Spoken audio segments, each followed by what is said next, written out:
thank you to Dr. Nam and his colleagues for the invitation to speak today, and thank everyone for their hospitality. It's certainly a pleasure to present today, and I'm going to be talking about giving you a brief update on CGM and insulin pump therapy.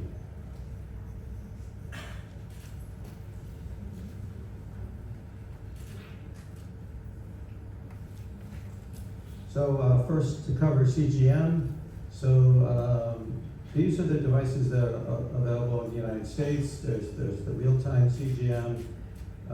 There's 5 different devices, and the main 2 would be the top, the Libre and the Dexcom are the 2 major devices in the U.S. I understand in Vietnam, the Libre is used, and then there are 2 exhibits outside for other CGMs as well.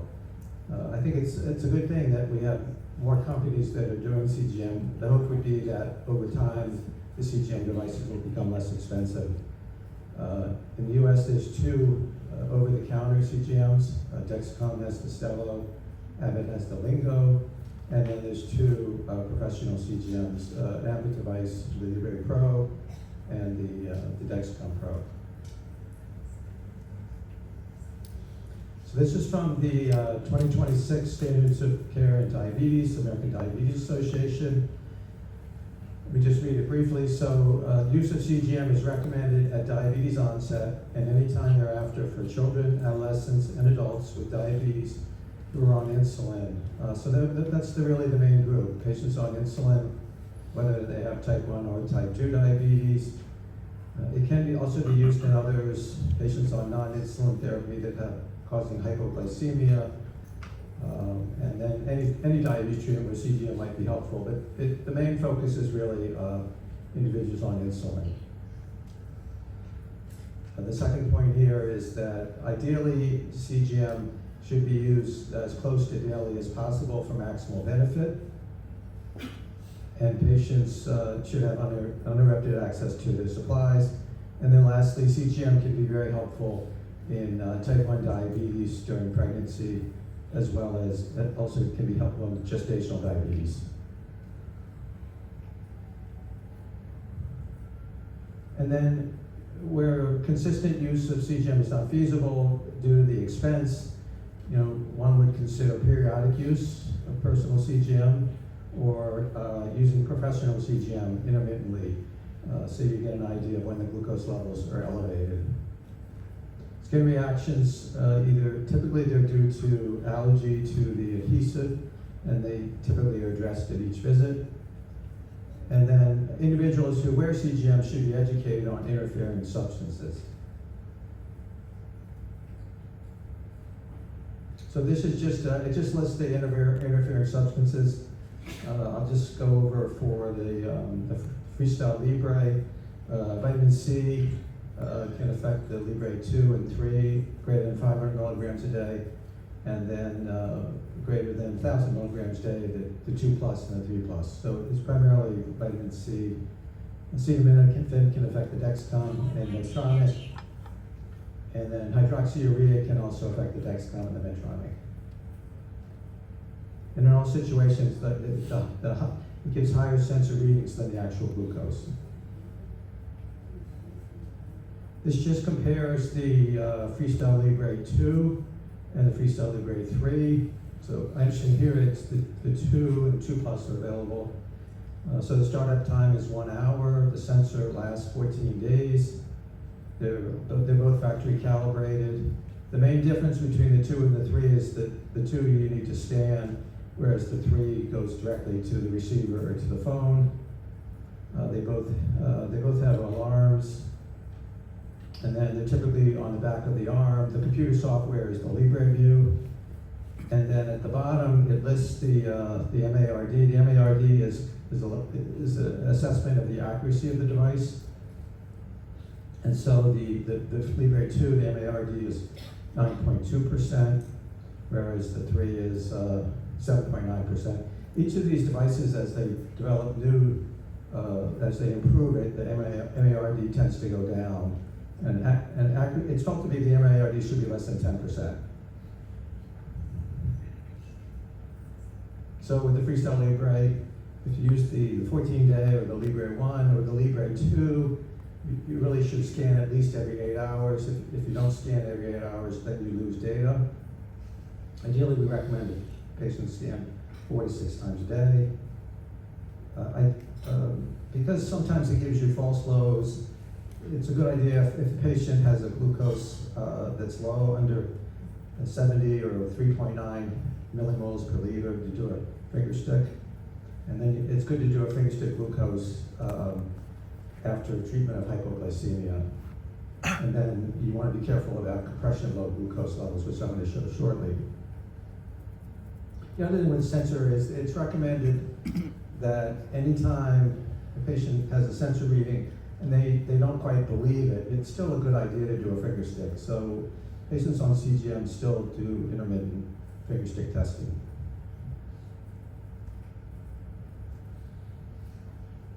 So this just shows the different CGM metrics that we aim for. So for type 1 and type 2, generally we aim for time in range. Time in range is between 3.9 and 10 millimoles per liter, over 70%. Time below range, which is under 3.9, you aim for less than 4%, but ideally you want to minimize low glucose levels, so even 1 or 2% would be better. And time above range, which is greater than 10 millimoles per liter, you want, aim for under 25%. Severe low glucose levels under 3 millimoles per liter, ideally should be under 1%. And then greater than 13.9, which is very high glucose, you want to be under 5%. So those are the goals we generally recommend. One thing with the time below range of 4% is that 4% is an hour a day, so that's still a fair amount of hypoglycemia. So again, you really want to be around 1 or 2%. And then in older individuals, you want to be a little more conservative and accept higher glucose levels because you want to avoid the hypoglycemia. So time in range, 3.9 to 10, you want to be over 50%. And then time below range, under 3.9, you want to be under 1%. And then greater than 13.9, under 10%. This just shows the correlation between time in range and A1C. And I just point out here, time in range of 70% usually gets you about an A1C of 7. So that's generally the goal.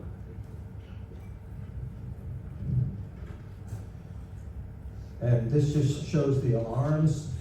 So generally you want to set the low alarm, which is the more important of the alarms, about if you want it to read a low glucose at 3.9, you want to set it at about 4.4 or 4.5. So you want to set the low alarm a bit above the low target. So typically about 4.4. And then the high alarm, you initially set that at, generally you're somewhat conservative, so you set it at about 12 to 16, because you don't want the patient to get too many high alarms, because then they get frustrated. So generally we tend to start at a high alarm, and then we lower it as when the patient comes back for follow-up.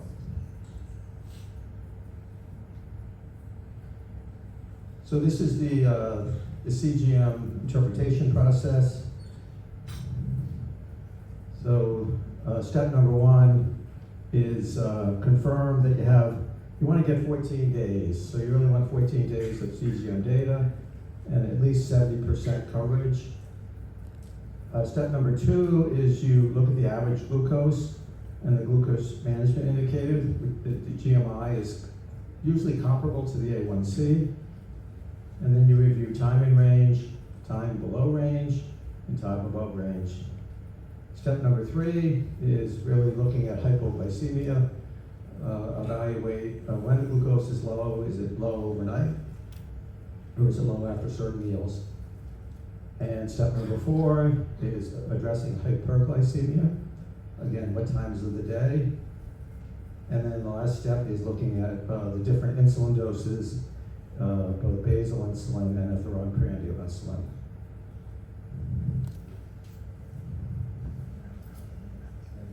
This is an article several years ago in Diabetes Technology and Therapeutics, just about the limitations of reporting the below range as a percentage. So this is the CGM is report. This is like a summary page, so you can see the target range is 76%, which is a goal. Above range is 23%, but it reports below target less than 0%. But you can see that there's still hypoglycemia right here.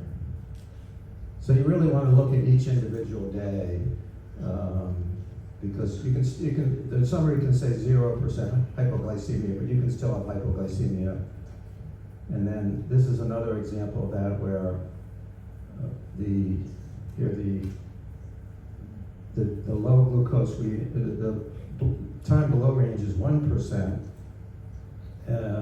But you can, in fact, this is one day when you looked at the daily summary, and you can see 3 different episodes here at 12 noon, here at around 2:30, and here at 6 o'clock. So you really want to look at each individual day rather than just the summary. This is a compression artifacts. So if the patient is sleeping at night and they roll over on their arm where the sensor is, and it gives you kind of a V shape. In this situation, it doesn't go low enough to cause an alarm, but it can at times go low enough. But this is it's a false low. It's not really a true low glucose. So just a few cases.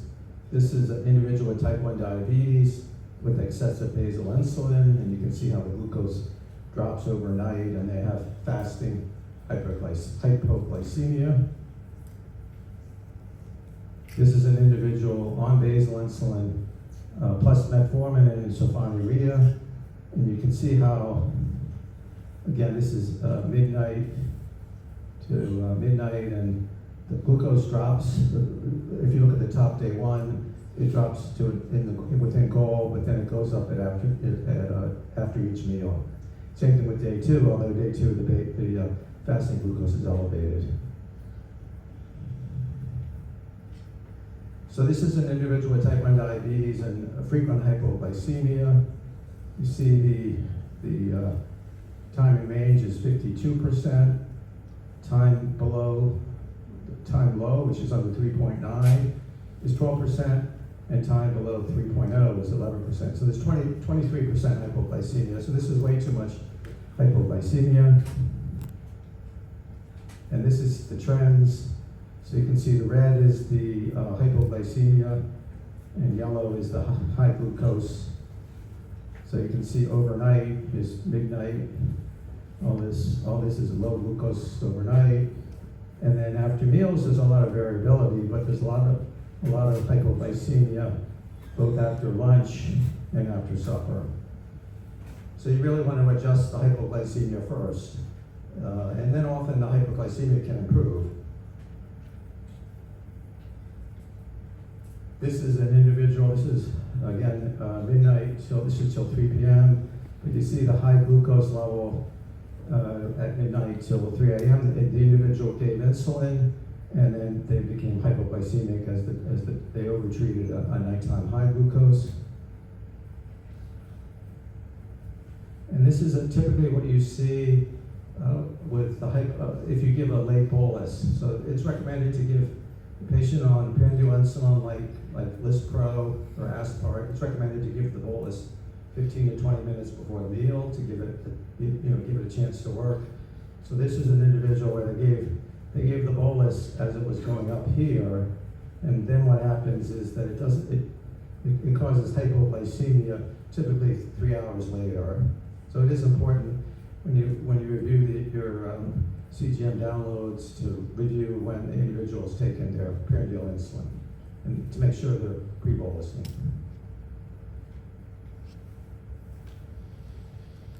So this is from the New England Journal. It's just kind of a summary of devices in this is in type 1 diabetes, and so here you have,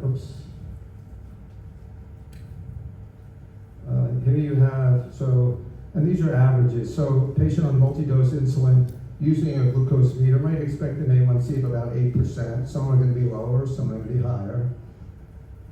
And then you may have a fair amount of hypoglycemia. You can see here it's over 5%. If you add a glucose sensor and you start with an A1C and the 8s, typically you get about 0.5, 0.6% lowering of the A1C. So just adding the sensor can make a big difference. The hypoglycemia is now dropping from 5% to 4.8. If you add an insulin pump, you get a slight improvement in the A1C. You also see less hypoglycemia. And then if you use an automated insulin delivery system where the sensor is integrated to the pump, now your A1Cs are in the upper sixes, and your hypoglycemia is in the 1 to 2% range. So technology can really make a big difference in type 1 diabetes. So now I'm going to move on and just give a brief update on insulin pump therapy. So insulin pumps have progressed over time. They started with insulin pump by itself with a glucose meter, and then with the sensor, but they weren't integrated, so they were separate devices. And then they moved on to a situation where the sensor would send the data to the pump, the algorithm, and it would suspend if the glucose level was going to be low or predicted to be low. And then the hybrid closed loop, which is currently available, where it suspends with low glucose, predicted low glucose, and it will also treat high glucose levels. But the individual still has to, enter the carbs, and ideally will enter if they're exercising. This is just the terminology, but so currently the systems are sort of hybrid closed loop, where the individual still enters the carbs. And then they do have systems that are so-called do-it-yourself systems, where an individual who tends to be tech-savvy will use an open-source algorithm and sort of hack the pump, and then it will have an integrated system. But these devices are not approved by any regulatory agencies, so they're kind of they're separate.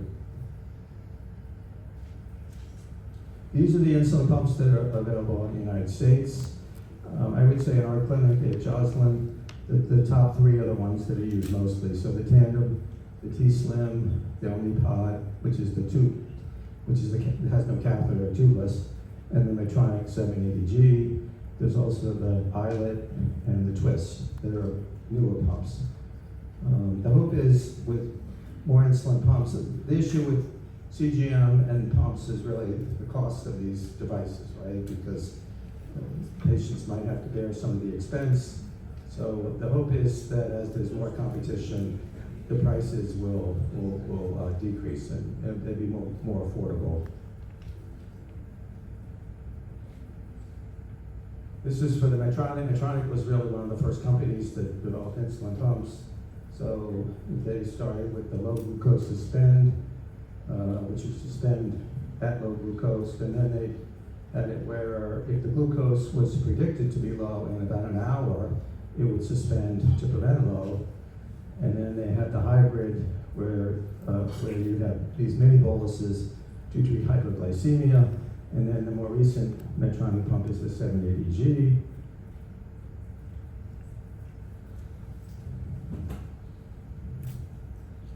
So the 780G gives corrections every 5 minutes. It has multiple targets. It has a meal detection system, so if the glucose is starting to go up, it will give auto corrections. It doesn't require any calibration.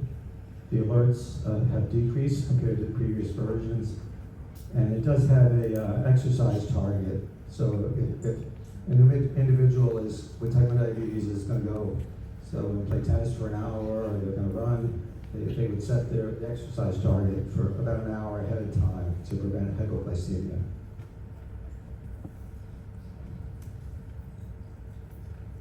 I just put this up because it kind of shows that, and as you know, in type 1 diabetes, each night is different. So there's no dose that works every night. So, you know, that's the trouble with fixed basal settings, that like one night, or fixed dose of a basal insulin.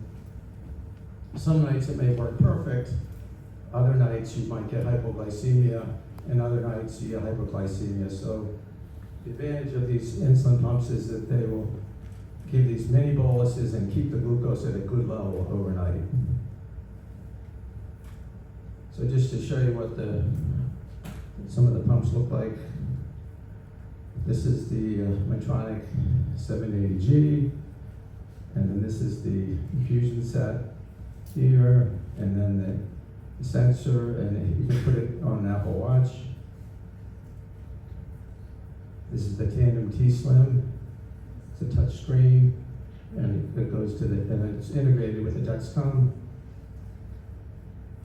This is the Tandem Mobi, which is it's a very small pump. It's the smallest pump available. It holds 200 units. It's good for individuals that have a very low insulin requirement and they want a small pump.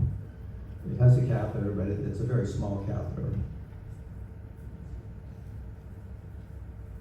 And then this is the Tandem download. But when you download these pumps, it gives you a tremendous amount of data. You can see it, you know, it gives you the CGM summary. It gives you the time and range, current 2 weeks, previous 2 weeks. It gives you how much time they spend in auto mode, which is control IQ, and it gives you data on sleep and exercise. And you can see at the bottom, the median is pretty much in the middle. It does a very good job of adjusting. And then this is the Omnipod. So this is on an iPhone or a controller, and this is the pump itself. So it's a patch pump, there's no catheter. Typically it's put on the arm, but you can put it elsewhere. And these are the different sensors that it's integrated with. And then just a few words on the do-it-yourself pumps. So these are open source artificial pancreas systems where they use an algorithm to adjust insulin delivery. They're not regulated by the FDA, so the user assumes all risk. So the other pumps, so say you have a Omnipod pump and it fails, you call customer service, and they'll ship you a new pump. But these pumps, you know, again, the user assumes all if there's a failure. Generally, these are tech-savvy individuals. They're using older pumps, and they're sort of putting the algorithm in the pump, and then they can have customized targets. We have a very small minority of patients that use these pumps because the pumps have improved over time. So these are the advantages and the disadvantages of pump therapy. The big advantage is flexibility and lifestyle, predictable insulin delivery, very precise insulin delivery. You can give very small units of insulin. It lowers the risk for hypoglycemia, reduces fluctuations, and it can help manage the dawn phenomenon overnight. The disadvantages are there is a risk for skin infections at the catheter site, so typically you change the infusion set every 3 days. One of the big risks is that the pumps only have rapid acting insulin. So if there's a occlusion, a partial occlusion in the catheter, the glucose can go up very quickly. So there's a higher risk for DKA. So the patients have to be trained well to, typically if they change the infusion set, they're all set. Cost is a big issue with these devices. Most patients are going to be on CGM.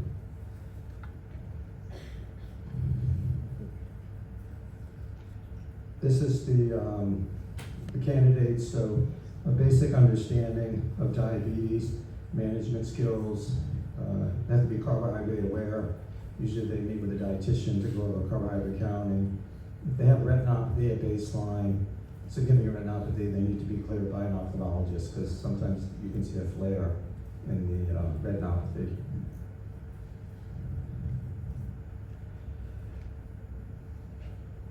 So this is also a slide that talks about who would be a candidate. So type 1 diabetes who's on multi-dose insulin, but they're not at goal, and they're highly motivated. These individuals tend to be highly motivated. Patients that have severe recurrent hypoglycemia or high glucose variability, patients that just want increased flexibility, patients with type 2 diabetes who are on multi-dose insulin and have poor glycemic control. And then lastly, if you use a pump in the hospital, these are general individuals that are on a pump as an outpatient. We usually let their patients continue, but the hospital needs a protocol for these patients.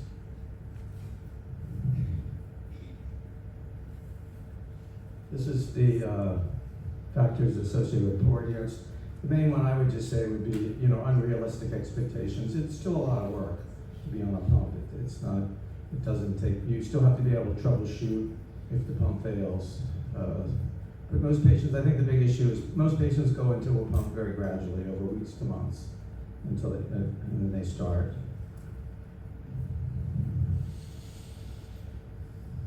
This just shows the key elements of pump therapy. I just want to comment on a few. So first, when a patient comes into the clinic, they get a computer download. Patients need to be on either regular glucose testing or CGM. Most are on CGM. We always emphasize the timing of a meal bolus and minimizing missed boluses, using the bolus calculator. We always look at how often they're changing the infusion setting, and they have to change it set typically every 3 days. And then look at how they're managing exercise. Are they using the exercise mode? So we look at these when they come into clinic. So I was going to finish with that slide. I think just to summarize the advantage of CGM, again, it's going to be mostly in individuals with multi-dose insulin. Could be type 1 or type 2. I think with CGM, there's still an issue of the cost of these devices, which limits their use. One would hope that with increased competition, the cost would come down. And then insulin pump therapy is mostly in individuals with type 1 diabetes, although it could be type 2 with multi-dose insulin. And with the new systems, the new automated insulin delivery systems, you really see a nice improvement in their A1C. And then it also decreases the burden of having diabetes because the pump does a lot of the work. So thank you very much for your attention.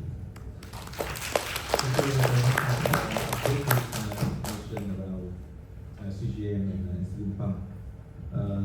Thì bây giờ đến phần thảo luận thì tôi nghĩ là chúng ta đã có rất là nhiều chuyên đề rất là cập nhật hôm nay. Thì sau đây thì chúng ta có thể các đồng nghiệp có thể đưa câu hỏi lên, ghi đưa câu hỏi lên đây, hoặc là có thể đứng lên phát biểu và có thể đưa ra những kinh nghiệm của mình. Xin mời các bác sĩ.